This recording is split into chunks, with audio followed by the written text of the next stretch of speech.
Bismillahirrahmanirrahim. Assalamualaikum warahmatullahi wabarakatuh.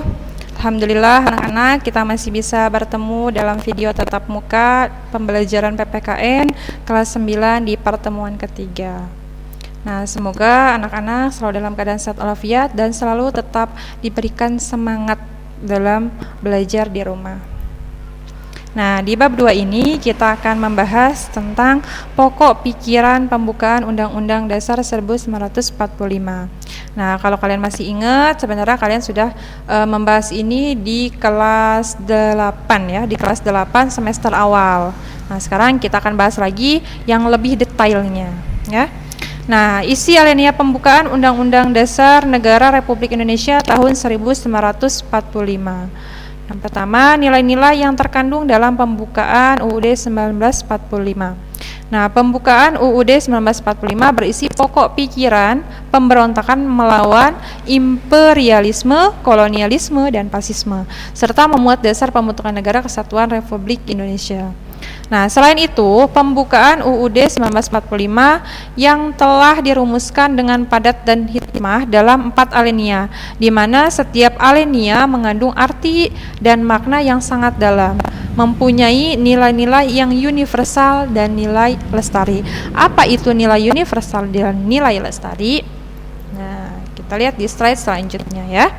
Universal artinya mengandung nilai-nilai yang dijunjung tinggi oleh bangsa-bangsa beradab di seluruh dunia. Namanya universal, yaitu menyeluruh ya.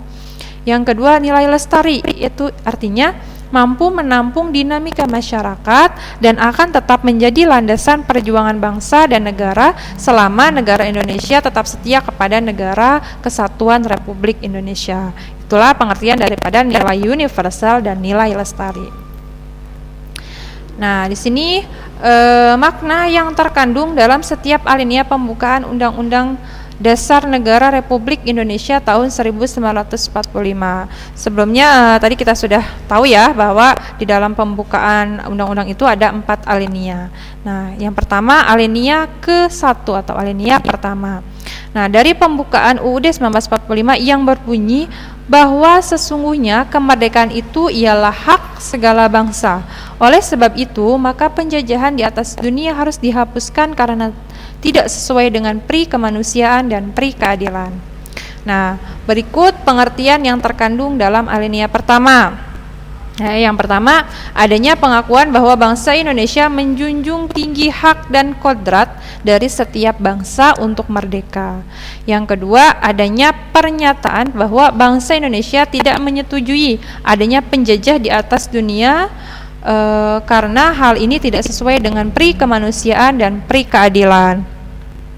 Yang ketiga, adanya suatu keinginan bangsa Indonesia untuk melepaskan diri dari penjajahan. Nah, yang terakhir, adanya pernyataan bahwa bangsa Indonesia siap membantu bangsa-bangsa lain untuk merdeka. Ya. Nah, dalam alinea pertama ini merupakan asas dalam mendirikan negara yang terdiri atas 2 hal ya. Yang pertama adalah kemerdekaan adalah hak segala bangsa dan penjajahan di atas dunia harus dihapuskan karena tidak sesuai dengan pri kemanusiaan dan pri keadilan. Dengan demikian jelas bahwa ya negara yang didirikan oleh bangsa Indonesia adalah sebuah negara bangsa atau nation state yang terdiri atas hak yang dimilikinya, yaitu apa? Hak untuk merdeka. Nah, yang kedua yaitu alinea kedua, alinea pembukaan Undang-Undang Dasar 1945 yang berbunyi, dan pergerakan kemerdekaan Indonesia telah sampailah kepada saat yang berbahagia dengan selamat sentosa mengantarkan rakyat Indonesia ke depan pintu gerbang kemerdekaan Indonesia yang merdeka, bersatu, berdaulat, adil, dan makmur. Nah, berikut pengertian yang terkandung dalam alinea kedua. Ya, bahwa perjuangan bangsa Indonesia telah sampai pada saat yang tepat, yaitu kemerdekaan. Yang kedua, bahwa bangsa Indonesia menghargai dan menghormati para pahlawannya yang telah mengantarkan ke depan pintu gerbang kemerdekaan. Dan yang terakhir, bahwa kemerdekaan bukan akhir perjuangan bangsa, melainkan hanya satu jembatan menuju terwujudnya cita-cita. Nah, visi bangsa Indonesia dalam mendirikan negara bangsa yang merdeka dengan jelas diungkapkan dalam alinea kedua yang tadi ya. Negara yang merdeka, bersatu, berdaulat, adil dan makmur. Nah, negara yang merdeka, bersatu, berdaulat, adil dan makmur bermakna sebagai negara bangsa atau nation states yang bebas dari penjajahan maupun penindasan negara lain, serta berhak menentukan kebijakan berdasarkan kedaulatan yang dimilikinya. Nah, itu ya. Terus alinea ketiga pembukaan UUD 1945 berbunyi, atas berkat rahmat Allah yang Maha Kuasa dan dengan didorongkan oleh keinginan luhur supaya berkehidupan kebangsaan yang bebas, maka rakyat Indonesia dengan ini menyatakan kemerdekaannya.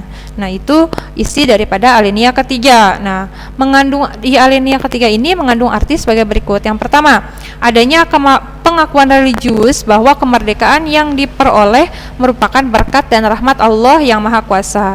Yang kedua, bahwa kemerdekaan bangsa Indonesia dimotivasi dan oleh keinginan yang luhur untuk menjadikan bangsa yang bebas dari penjajahan. Dan yang terakhir, adanya pernyataan proklamasi kemerdekaan. Itu dalam alinea ketiga ya. Terus terakhir alinea keempat.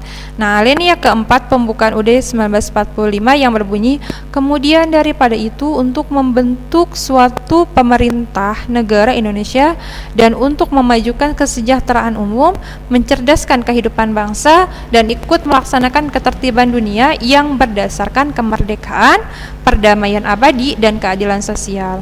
Maka disusunlah kemerdekaan kebangsaan Indonesia yang terbentuk dalam suatu susunan negara Republik Indonesia yang berkedaulatan rakyat dengan berdasarkan kepada ketuhanan yang Maha Esa, kemanusiaan yang adil dan beradab, persatuan Indonesia, kerakyatan yang dipimpin oleh hikmat, kebijaksanaan dalam permusyawaratan dan perwakilan. Nah, di sini arti dari alinea keempat. Yang pertama, negara Indonesia mempunyai fungsi sekaligus tujuan, yaitu melindungi segenap bangsa Indonesia dan seluruh tumpah darah Indonesia. Yang kedua, keharusan adanya undang-undang dasar. Ketiga, adanya asas politik negara, yaitu republik yang berkedaulatan rakyat.